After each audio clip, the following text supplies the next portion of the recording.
she was saying, that was admitting that, you know, you had it wrong. I'm like, yeah, I had it wrong because someone told us that was the day. Deborah thought it was that day too. There was a Is it disconnect. good? Okay. Sure.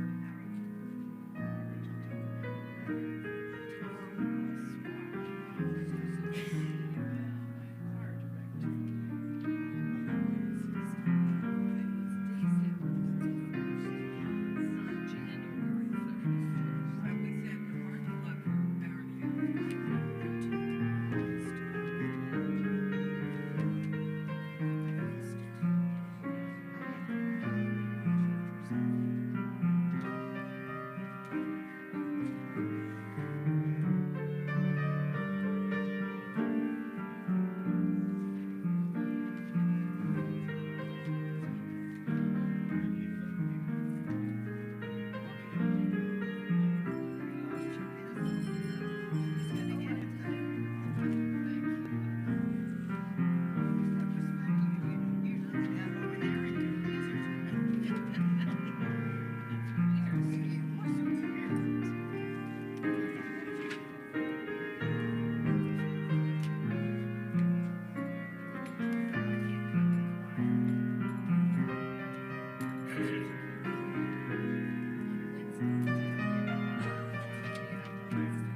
Good morning. I'm so glad that you're all here today. Let us come into our time together. Let us come into this time outside from our day to day. Let us come into this time with wide open minds, ready to think and learn together in community. Now please join us in the hymn for gathering here together.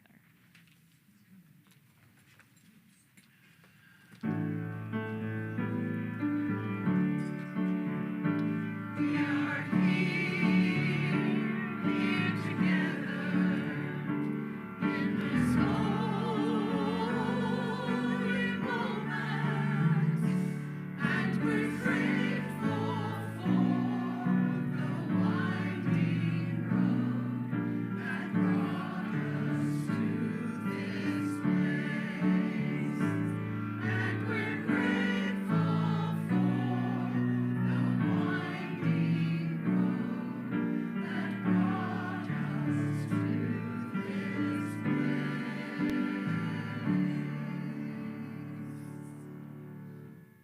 Let us light our chalice together. We light this beacon of hope, sign of our quest for truth and meaning, in celebration of the life we share together.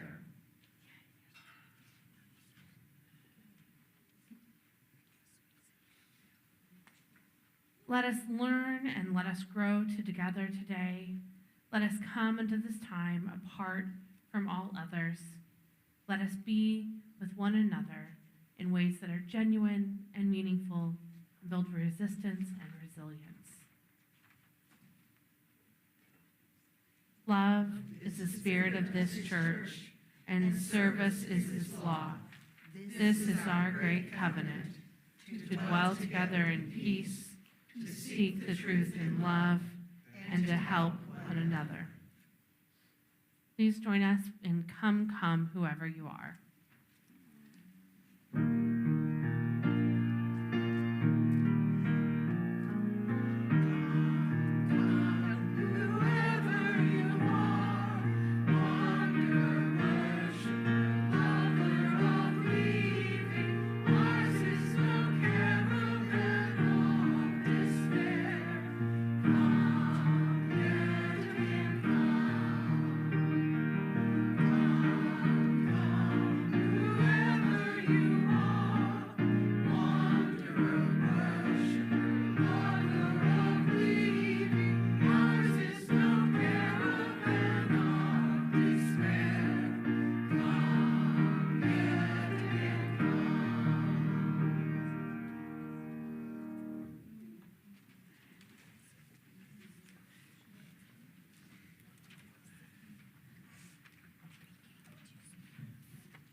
Good morning. I know we've all had a rough week with the weather and everything, so it's good to be back here. As you know, the chili cook-off that we were supposed to have yesterday was rescheduled. It's been postponed to March 14th, so that means everybody has more time to fine-tune their recipes. There's an old sign-up sheet, and we just want you to check what you signed up for to make sure that you're still going to bring whatever you signed up for on the 14th. Since the chili cook-off will be on Supper Club Day, Supper Club is canceled because everybody will be up here eating chili. Looking to next Sunday, for those new to us, every Sunday at 10 o'clock before our 11 o'clock service, we hold an adult forum. The adult forums are a way to learn about things related to our UU principles and offer a place to be able to engage and discuss. The adult forum next Sunday will discuss the UUA's common read book, Social Change Now, a guide for reflection and connection. Each year, the UUA selects a book for UU congregations to read and study together. Regarding this year's book, participants explore an ecosystem model, the roles that comprise it, and how these can support the congregational community, and in turn, our role in wider communities where we work with others for social change. For more information about the book and how to order a copy, just look at the weekly highlights. Also, next Sunday is our long-awaited annual pre-Valentine's Day chocolate auction. We all donate homemade or store-bought chocolate treats, then we place them on tables, and then we bid on the goodies. So please come next Sunday to donate and bid. Donation is not required, and proceeds go to the church operation budget. The monthly Women of Hope potluck will be this Thursday here at the church at 6:30 p.m. Just bring a dish and join us for fellowship. The action training will be next Sunday. We committed to sending 5 people, so if you're interested in doing that training, please look for more information in the highlights.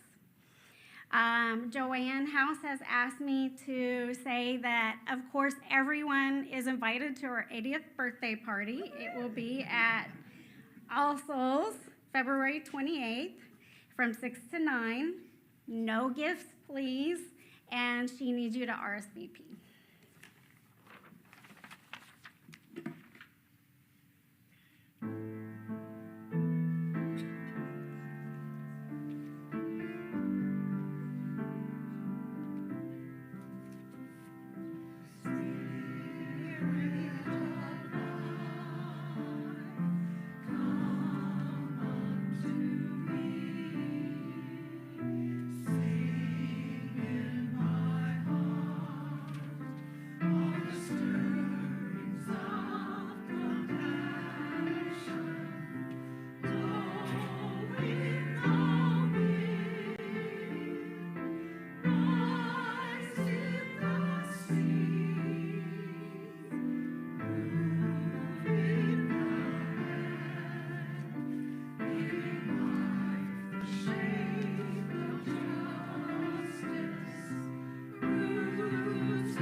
Good morning, everyone.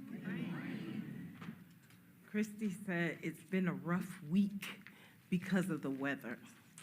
So we all have had practice for this book, The Hugging Tree, a story about resilience, by Jill Niemerk, illustrated by Nicole Wong.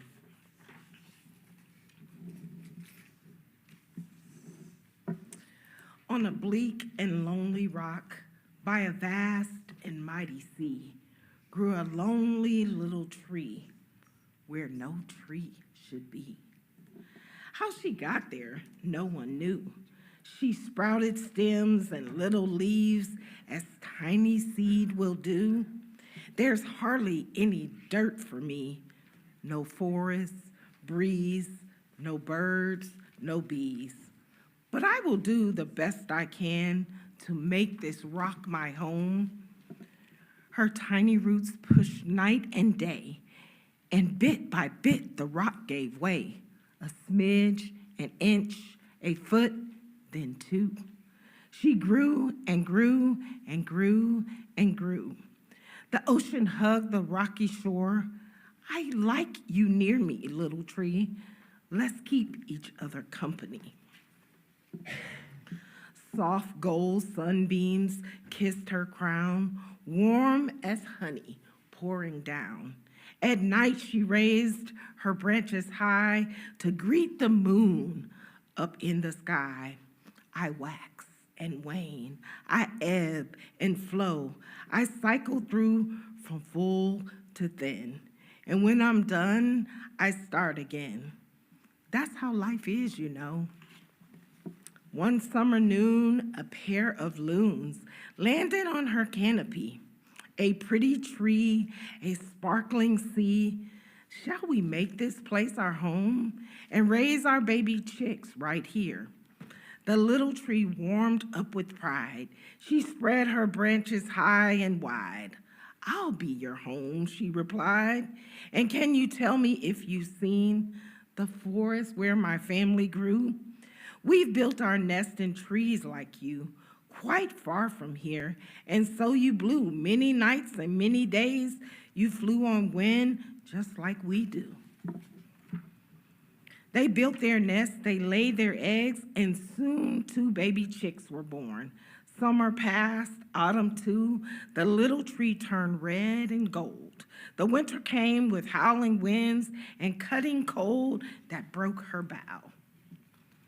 The loons flew south, the sea all ice, the rock all snow. The moon was lost in thunderclouds. Mighty cliff, hold me tight. Don't let me blow away. Little tree, with all my might, I'll hold you close night and day. Storms will come and storms will go. At last the sun melted the snow, but now the tree could not grow. The storm had torn her roots. The moon gazed down and softly said, sometimes we lose our way, but with some help we start again. That's how life is, you know. And soon a boy came running by, skipping stones into the sea. When he saw the little tree, he stopped and stared. He touched the tiny leaves. He felt the ragged roots. He shook his head and said, I can bring you just what you need. I can help you, little tree. A tree can't hug a boy. It has no hands or arms, but it can hug you with its heart, and that is just as deep and warm. Every day the boy came back carrying a full backpack. From the pack he took a tin and poured out rich brown earth. He packed the roots and tucked them in. He planted flowers round the tree and made a path for all to see.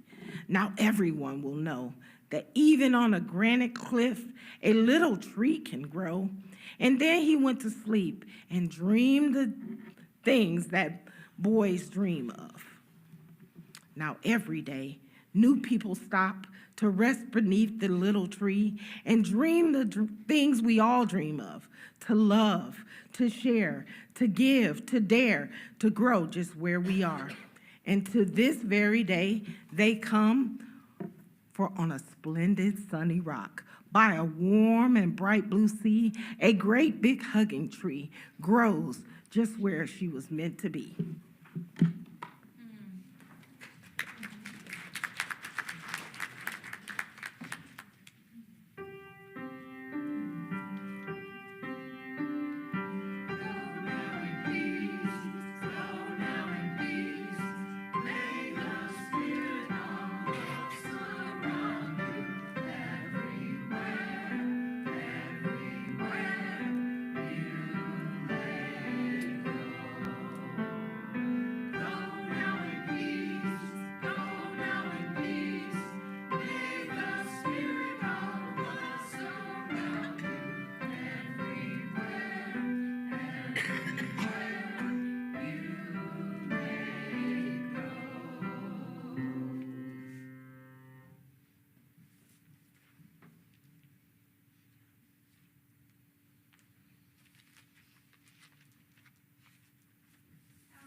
Our reading is Resistance Through Assistance by Zeb Green.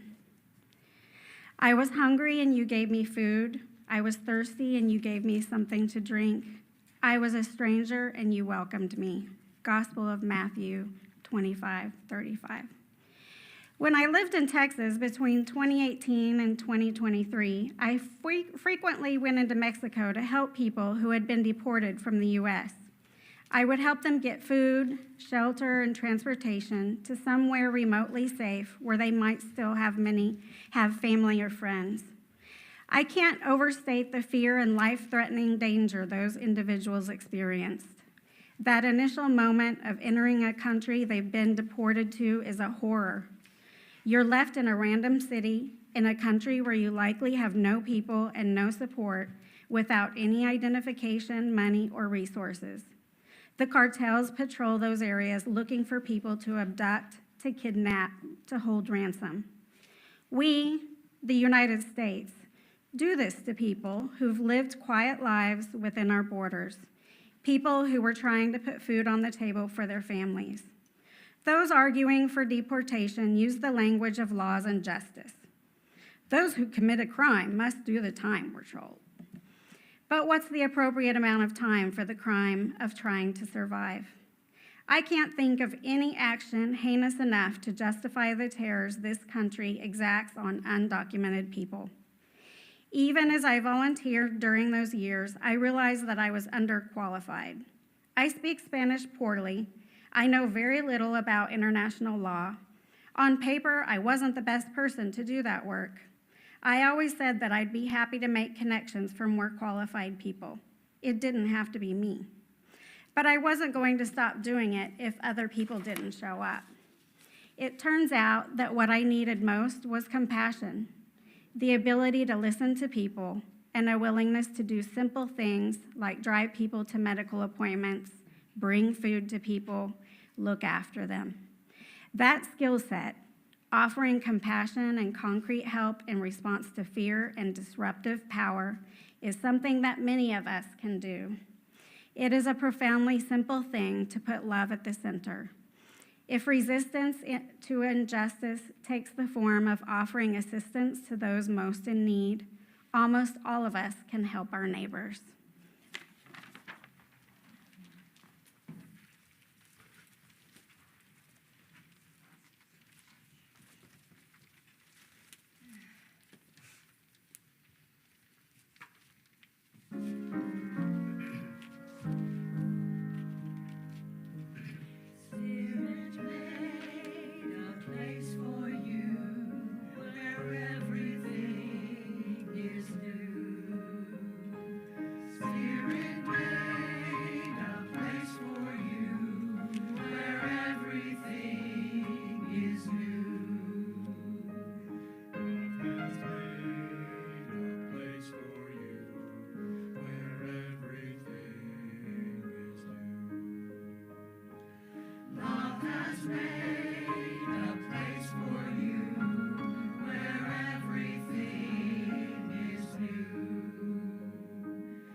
I'm always blown away by the choir. Thank you, guys. We are living in a world with overwhelming challenges. To combat that and live our values, many of us feel called to find ways to resist. Resistance to systems of oppression can be really hard. For some, showing up to protests and vigils is physically impossible due to disabilities.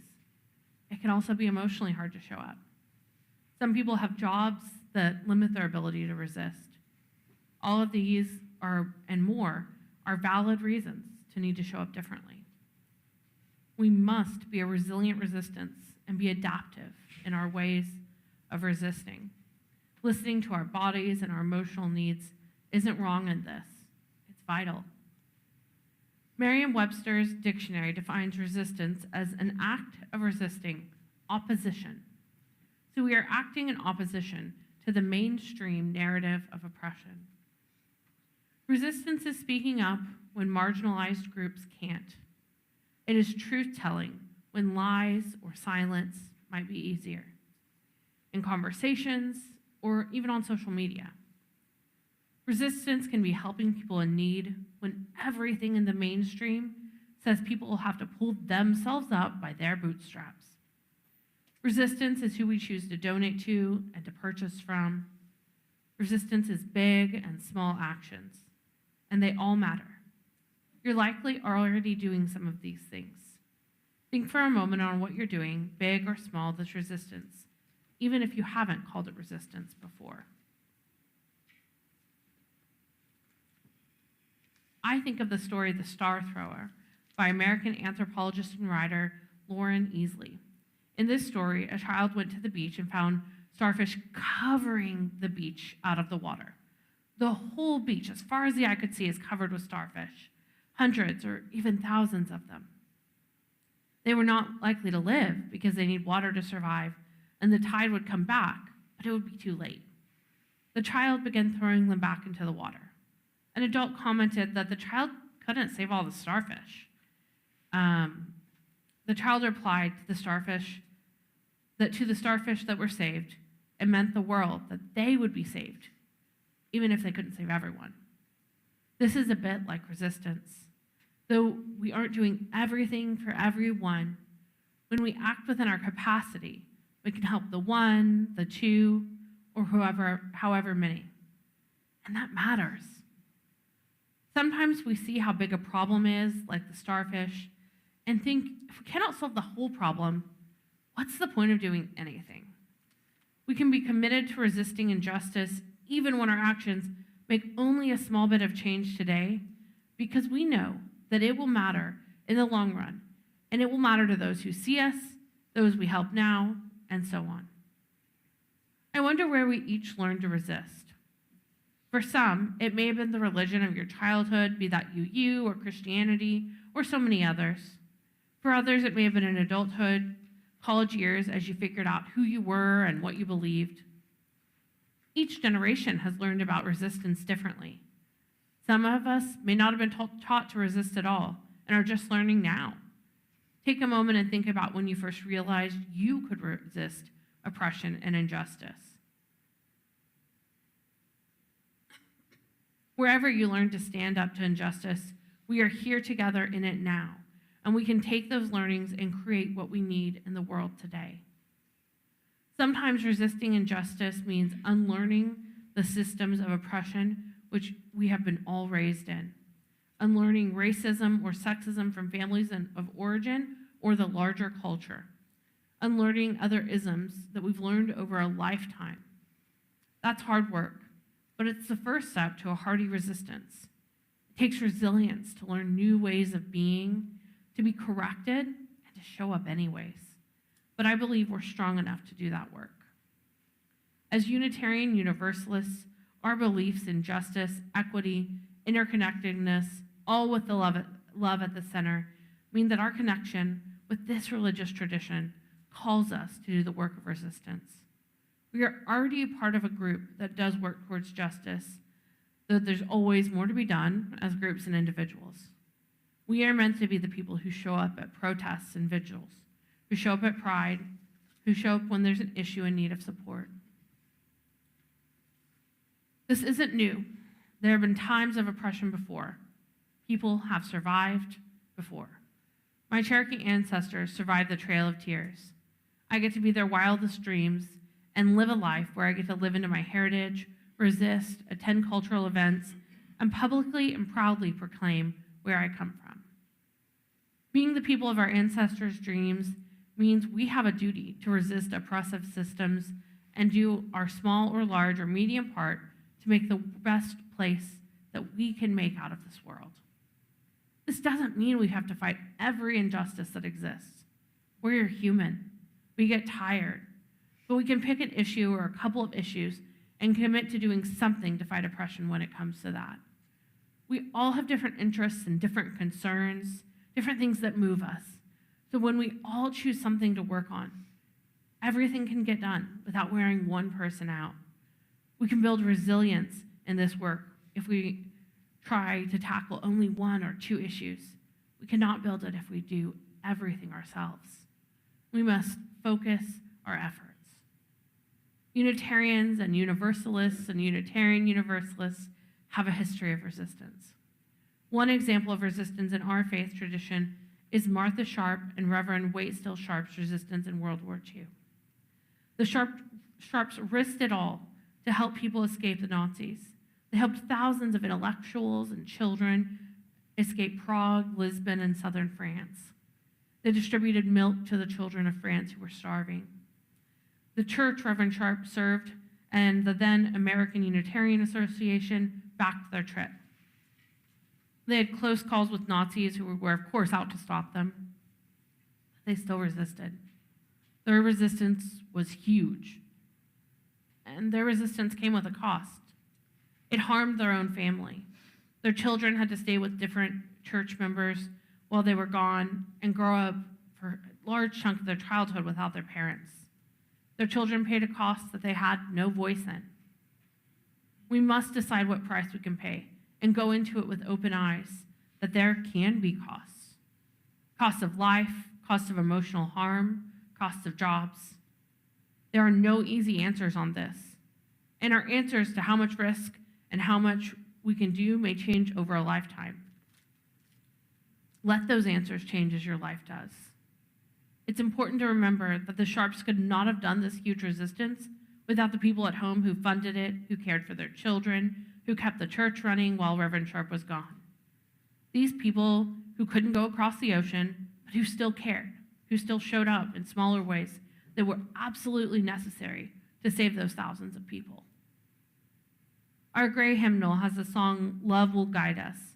Being the voices of average resistance reminds me of this. If you cannot speak like angels, if you cannot speak before thousands, you can give from deep within you. You can change the world with your love. I believe in our love, the love of people who cannot do everything, but who show up in meaningful ways. We are not powerless just because we cannot always take the biggest action that exists. I completely understand that not everyone can take the same actions. I have invisible physical disabilities that means I cannot walk ages in a protest or stand hours at a vigil, but I can show up in ways that work for me. I can attend community meetings, show up for individuals in my work and volunteer capacities, post on social media for awareness, donate when I can. We all have gifts and talents to share. Mine are different than yours, and yours are different from the person in the pew next to you. And that's okay. Good even. We need people who do all sorts of things in order to help end oppression. There are costs to resistance, and it's scary and hard to worry about how that resistance will impact our jobs, our livelihoods, how our relationships may bend or break from being on different sides. But not acting can be a worse fate when it comes to the world and the world of future generations. Resistance has to be a choice we make over and over. It's not one act, but a choice that we make in little moments each day. And if you're the person who can do huge acts of resistance, turn to this community to make that happen. whatever that resistance may be. This community is a place to practice courage that it takes for resistance. Speak out loud about your beliefs and worries with your peers here. Talk together about small ways that you can resist oppression in your everyday life. You might ask each other how this congregation can continue to become a place where people are built up to do sustainable resistance work, one where we build resistance and resilience together. We are not alone in this resistance. Though it may feel lonely, we are not just one set of voices. Many faith traditions and groups call people to be the voice of resistance in the face of oppression.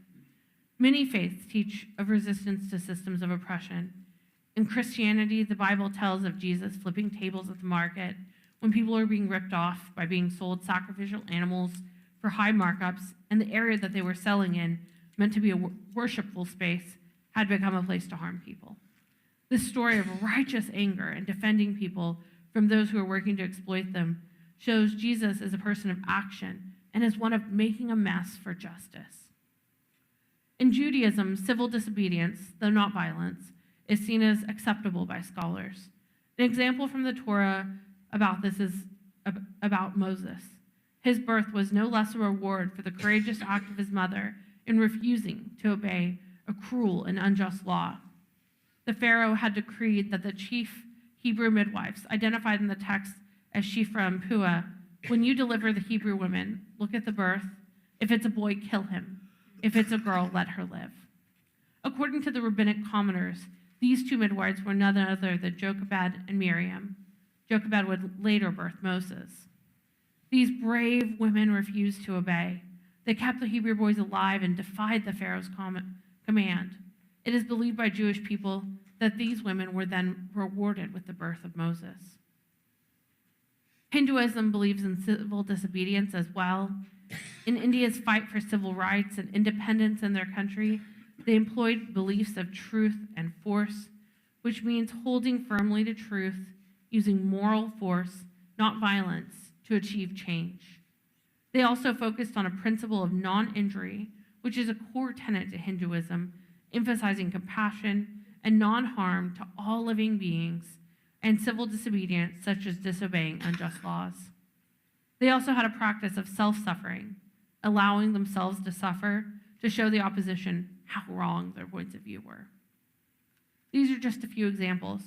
Our pagan siblings, our Muslim siblings, our Sikh siblings, our Buddhist siblings, and so many others all have their own reasons to do acts of resistance as well. It is important to remember these stories and beliefs because they're part of our UU sources, and for some of us, are part of our religious past or present. We have UU Christians, UU Jews, UU Hindus, UU Muslims, UU pagans, UU Buddhists, and so many more. These stories are part of people who are UUs.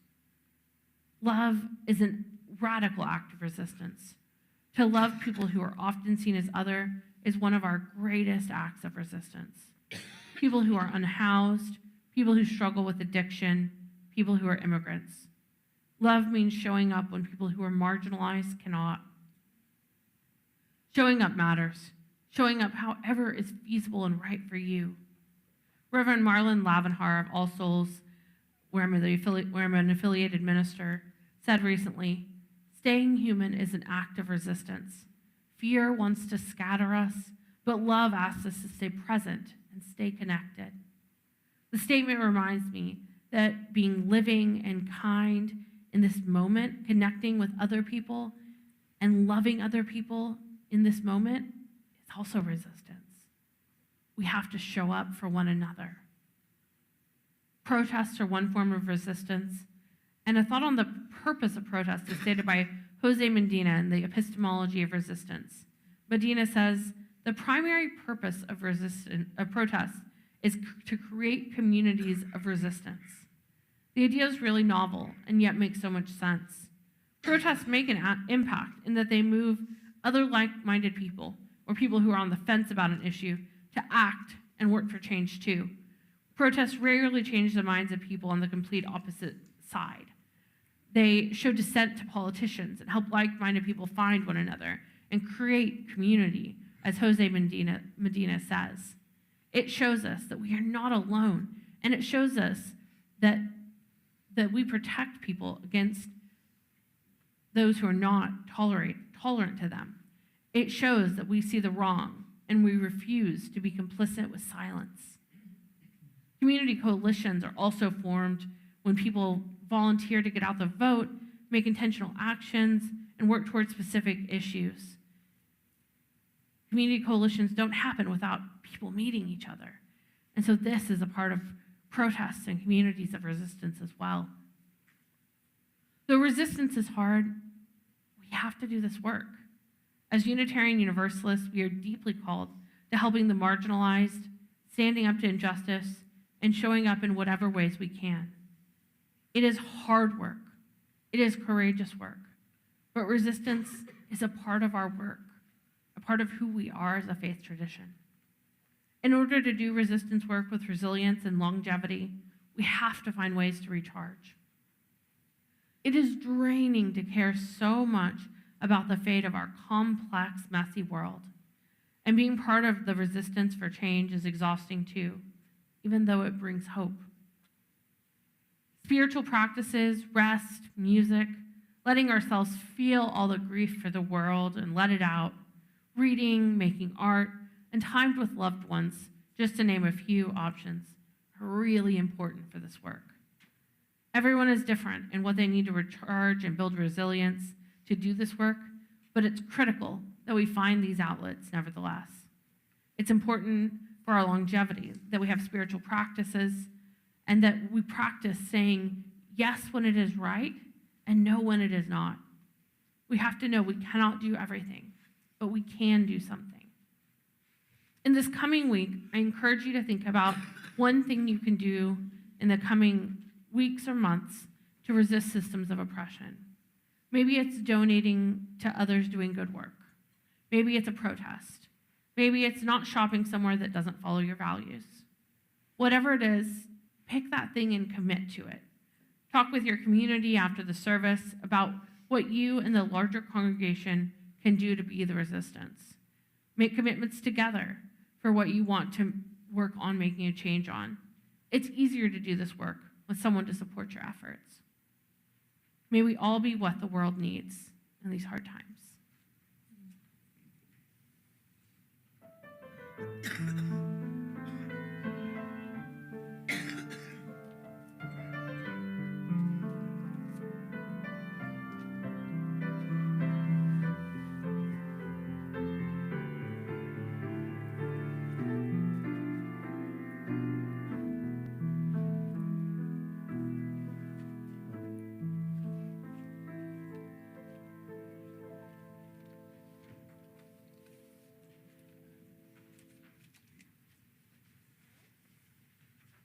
Our generosity recipient for February is Family Promise.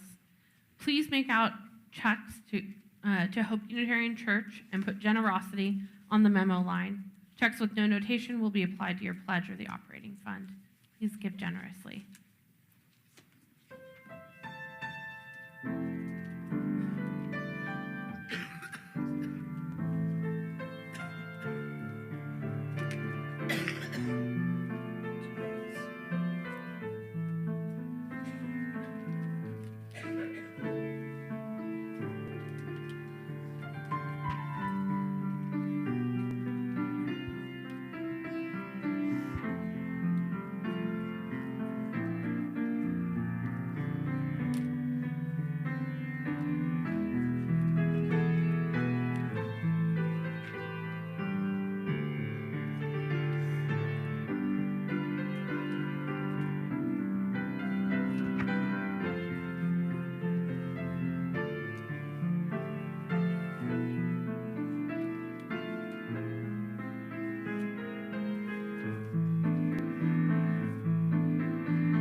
Let us read together.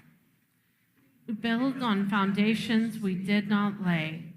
We warm ourselves at fires we did not light. We sit in the shade of trees we did not plant.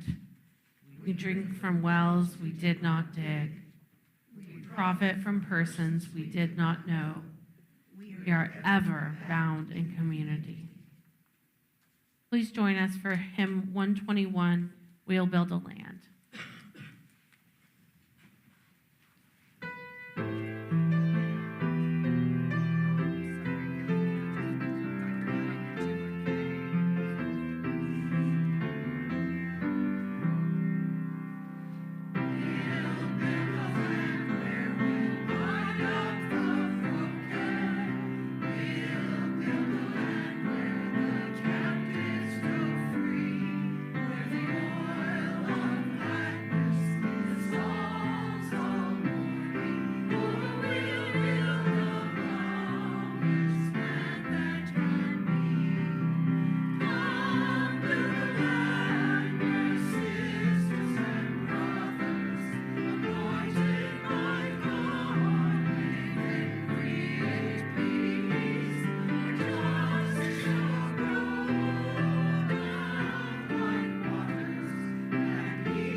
Let us extinguish our chalice together.